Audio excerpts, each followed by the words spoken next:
Et si je te dis que la bienveillance, c'est peut-être pas un allié autant que tu penses? Dans le leadership d'équipe, sérieusement, je pense que la bienveillance à long terme, si elle est trop utilisée, elle peut même venir te nuire.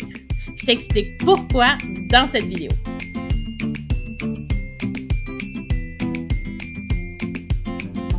Je m'appelle Marilyn Tauvette et je suis adjointe conseil en petite enfance. Mon objectif, c'est d'appuyer les leaders en petite enfance, les gestionnaires, les directions, les coordinations de programmes à développer leur leadership d'équipe et leur gestion administrative avec confiance. Pour incarner pleinement ton leadership en petite enfance, tu as besoin d'avoir de grandes habiletés de gestion de temps, mais je t'ai développé un outil gratuit que tu peux télécharger maintenant. Tu n'as qu'à cliquer, j'ai mis le lien sous la vidéo pour t'aider dans ta gestion de temps. Pourquoi que je te dis que la bienveillance, c'est pas un allié vraiment puissant pour toi dans ta gestion d'équipe? Ben, c'est parce que c'est un peu comme un couteau à double tranchant. Quand on reste trop longtemps dans cet aspect-là, ça peut amener des complications. Par exemple, je vois souvent des gestionnaires ou des coordinations de programmes qui vont être extrêmement dans la bienveillance. Tu sais, pour vraiment offrir un cadre positif, bien, on s'assoit dans la bienveillance, puis on est toujours là-dedans avec nos équipes d'éducateurs et d'éducatrices.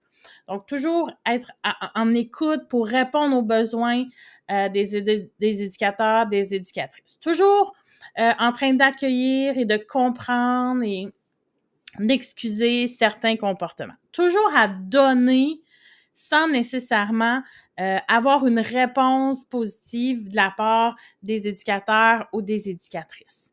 Donc, en étant toujours dans cet aspect-là, qui est un peu, selon moi, unidimensionnel, là, qui est de vraiment d'apporter, d'aider, de supporter, d'être dans la gentillesse envers l'autre, à un moment donné, ça fait un déséquilibre.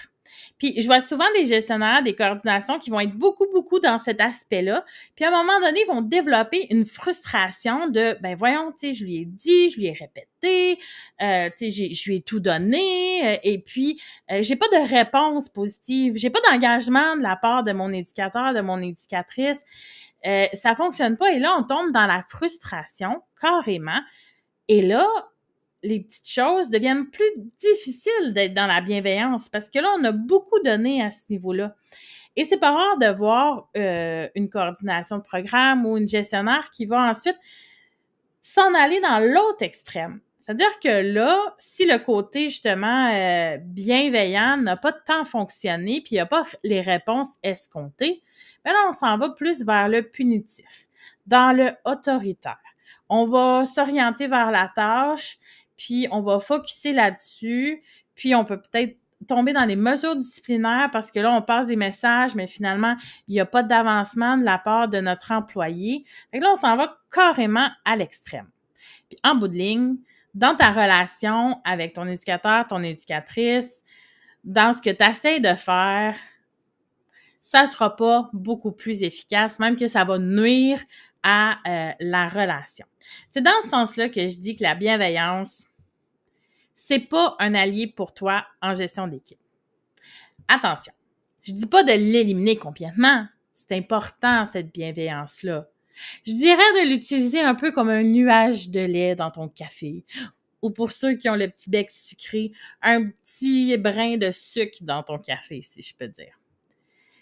C'est important d'avoir ça, mais c'est important d'avoir aussi une certaine structure.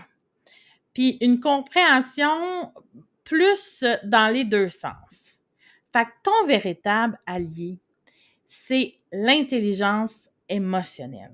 C'est ce que tu as besoin de développer et d'adopter. C'est quoi ça, l'intelligence émotionnelle? Ben, c'est le fait de pouvoir prendre en considération tes émotions, d'abord, pouvoir les comprendre, de bien te connaître, pour après ça, pouvoir les mettre en relation avec l'autre. Oui, avoir cet aspect de compréhension-là de l'autre, d'empathie, pour après ça être capable d'offrir une certaine structure puis d'offrir des solutions qui vont être capables de, si je peux dire, de rallier les deux pour s'en aller ensuite vers le même objectif. Donc, en leadership d'équipe, l'intelligence émotionnelle, ça a été nommé comme étant un aspect vraiment important. Puis les grands leaders qui se sont démarqués en faisaient preuve vraiment beaucoup de cette intelligence émotionnelle. Donc, je sais pas si tu vois la différence, c'est pas toujours en réponse à l'autre, dans la bienveillance et tout ça.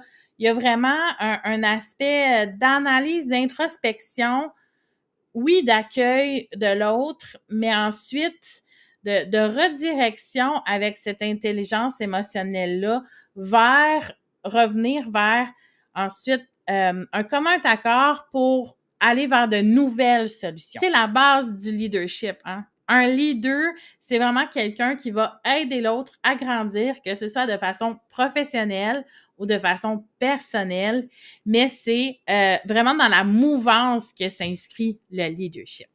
Voilà pourquoi la bienveillance, ce n'est pas un allié en leadership d'équipe, mais tu dois vraiment changer cette lunette-là et te diriger vers l'intelligence émotionnelle. C'est ça que tu dois développer et faire grandir en toi pour être capable de bien accompagner les membres de ton équipe. En terminant la vidéo, je te rappelle que tu peux télécharger ton guide gratuit. Le lien va être sous la vidéo pour toi. Un guide gratuit sur la gestion de temps qui va t'aider à développer ces habiletés-là au quotidien. Merci d'avoir écouté la vidéo. J'espère qu'elle t'a été utile. Si c'est le cas, partage-la à d'autres collègues en petite enfance. Mais surtout, abonne-toi à ma chaîne YouTube pour d'autres contenus sur le leadership d'équipe. Merci! Bye!